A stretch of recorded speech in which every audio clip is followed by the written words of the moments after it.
Hey folks, Matt from artoftheimage.com.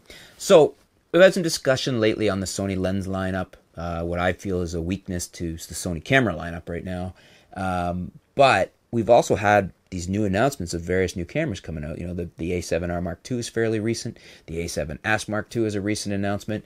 And it got me to thinking that, you know, one of the strengths that people perceive from Sony is their willingness to listen to their customers and keep releasing new and innovative bodies at a very fast rate.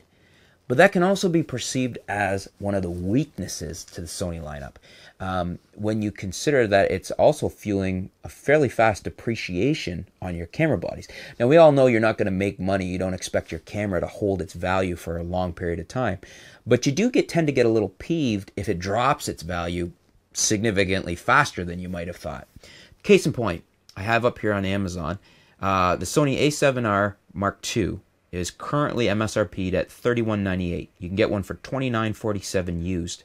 You can get a Sony a7R, the first version, used for $900. They've got one listed, or more than one listed, for $900. So they've still got the MSRP at $18.98. So they have a used one here at less than half price.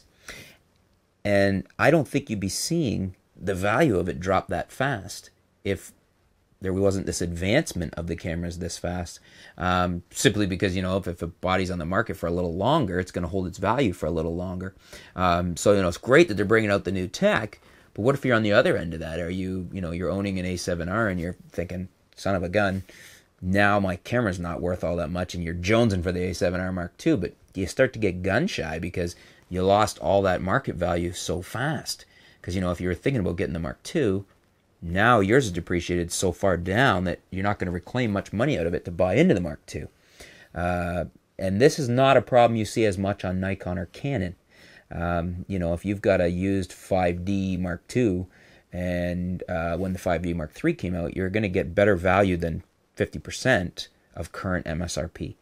Same with the Nikons, like, you know, a Nikon D610 or Nikon D810 or 750.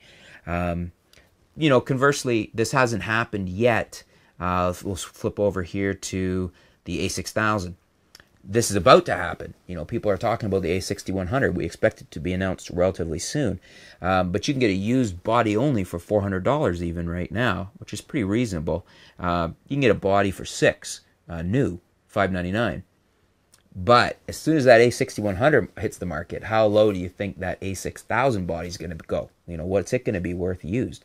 I bet you'll be seeing them for $300, maybe even less, depending on what the price of the new a6100 is. Because let's look here, Amazon, the a7. You can get a used a7, the original a7 full frame, $799. They have a bunch listed at used. Now, they don't seem to be as bad versus the current MSRP. Because the current MSRP is $1098, but I mean that is one of their older bodies.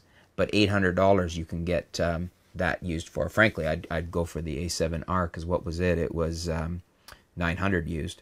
So, but again, significant price drop if you were one of the first people to buy an a7. Now you can, you know, the used market is only $800 for them. If you look at the a5000, for example. You know, it's been replaced by, what is it, the a5100. Those are going used for $300 on Amazon right here. That's a significant price drop.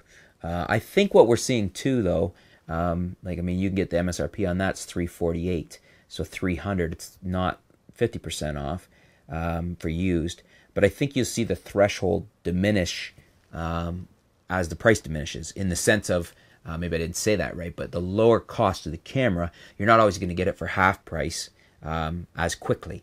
Whereas if it's a much more expensive camera, I think a lot of that money out the door gets lost right away. Just like, you know, when you drive a very expensive new truck out the door, I think you lose a lot of the sticker price for all the accessories you put on right out the door. And it's kind of the same with the more expensive cameras. You lose more faster.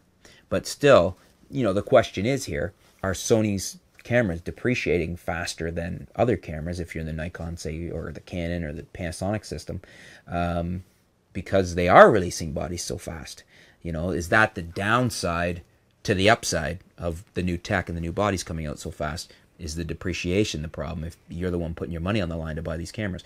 What do you guys think? Leave us some comments below. Let's discuss it. You know, is the fast pace of Sony body releases and innovation causing a higher degree of deflation of the cameras, of loss of value, of depreciation? And is that a problem? Is that something that you consider a reason you wouldn't buy into Sony? Let's discuss it. Leave some comments below. Thanks for tuning in. We'll be back soon here at artoftheimage.com. Thanks.